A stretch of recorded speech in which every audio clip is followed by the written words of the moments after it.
Qusarın köhnə xəstəxanası Qusar çayının sahilində yerləşirdi. Çayın əks sahili isə demək olar ki, meşəli idi. Morq isə xəstəxananın arxasında çaya yaxın ərazidə idi.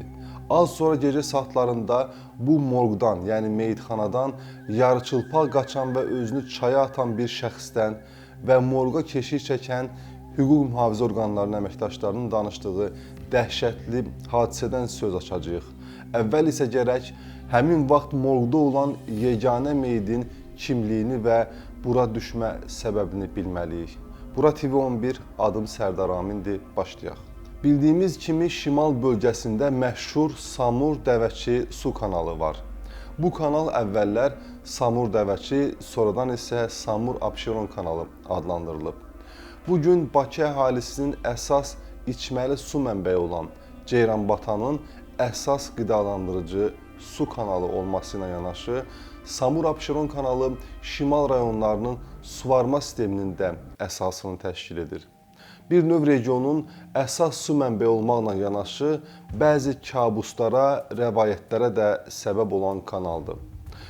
Statistika təqdim edib mətləbdən uzaqlaşmaq istəmirəm, ancaq suvarma, içməli su mənbəyi olmaqla yanaşı, bu kanala obrazlı dildə Azərbaycanın ən böyük qatili də deyə bilərik. Kür çay qədər olmasa da, Samur Abşeron kanalı da yüzlərlə insanın həyatına son qoyub və qoymaqdadır.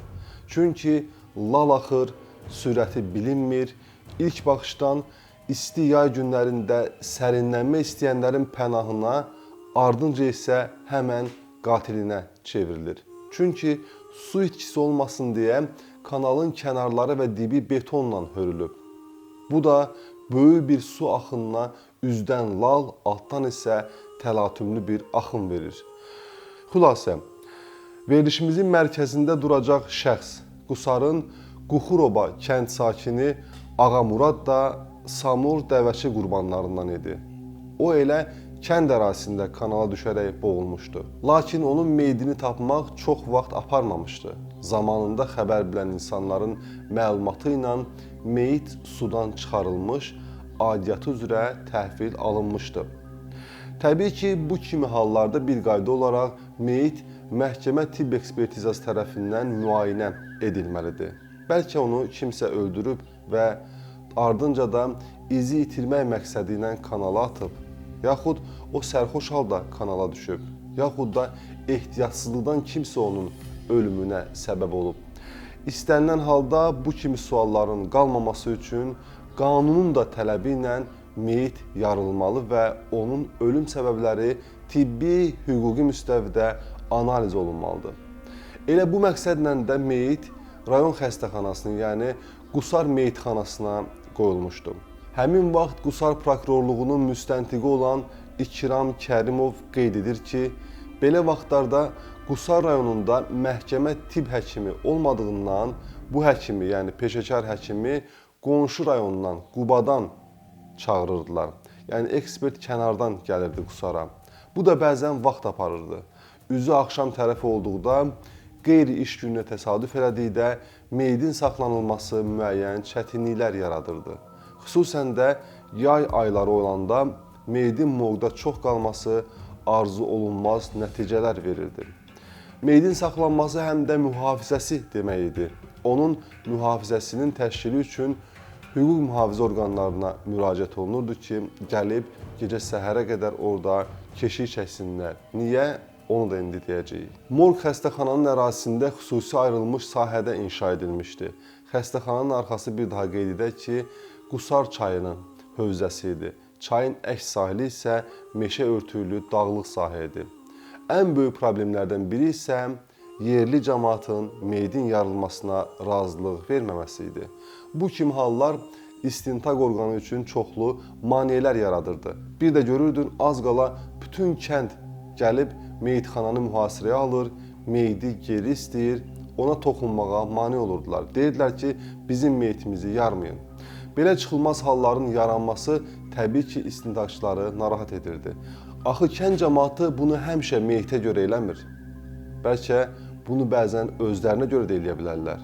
Çünki bəlkə onlar meyidin yarılmasının qarşısını almaqla hansısa cinayəti ört-basdır etmək istəyirlər. Xülasə deyək ki, bu təfərrüatlara çox getməyək. Buna görə istintaq orqanının da borcu bütün bu təzyiqlərin qarşısında durub işini sona qədər görmək və meyidi yarmaqdır. Ağamuradın meyiti morqda idi və istintaqçıları məhkəmə tibb ekspertinin yolunu gözləyirdilər. Bu o demək idi ki, meyit hələ bu gecədə morqda qalacaqdı. Hər şeydə elə bu bürkülü yay gecəsində baş verir. Gecə saatları uzandıqca uzanır. Doğrusu hələ ki, Ağamuradın kəndindən, əzizlərindən kimsə birbaşa xəstəxanaya gəlib meyidini geri istəməmişdi. Təzyiq göstərməmişdi. Hər şey normal gedirdi. Hər ehtimala 2 milis nəfəri də morqun keşiyini çəkirdi. Gecənin qarabasma yaratdığı səhərə yaxın saatlarında birdən onlar görür ki, kimsə morqun pəncərəsindən tullanaraq çaya tərəf qaçır. Onlar 2 nəfər olduğundan özlərini itirmirlər və həmin şəxsi təqib eləməyə çalışırlar. Yarıçılpaq ağ mələfəyə bükülü olan bu qaçan şəxs özünü onların gözündən yayındırıb morqdan çay yatağına düşür. Oradansa hələ çəkilməyən qaranlıqda özünü çaya atır, gözdən itir. Milislər təngnəfəs rəngləri ağarmış halda özlərini şöbəyə çatdırıb qışqırırlar ki, meyit oyanıb qaçdı. Təbii ki, bunu eşidən şöbə rəisi inanmır, onları sərt tənqid edir və tənbih edir. Lakin sonradan onlar morqa qayıtdıqda ətrafındakı insanlar da şoka düşürlər. Doğrudan da meyit yerində yox idi.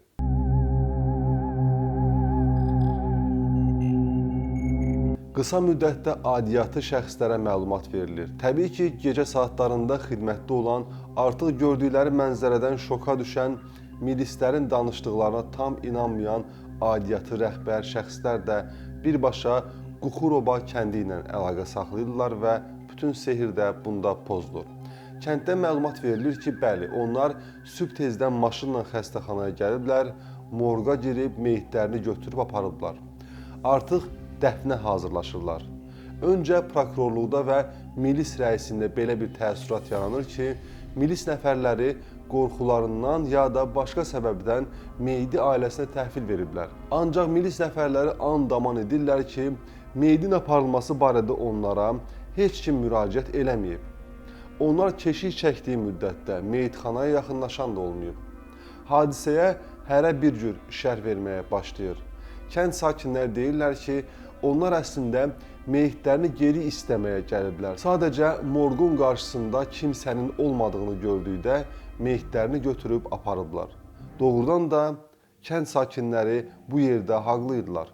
Onların morqa gəldikləri həmin saatda milis işçiləri şok vəziyyətdə özlərini şöbəyə çatdırmışdılar.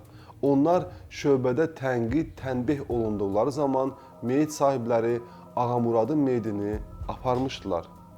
Bəs morqun pəncərəsindən tullanan yarıçılpaq adam kim idi?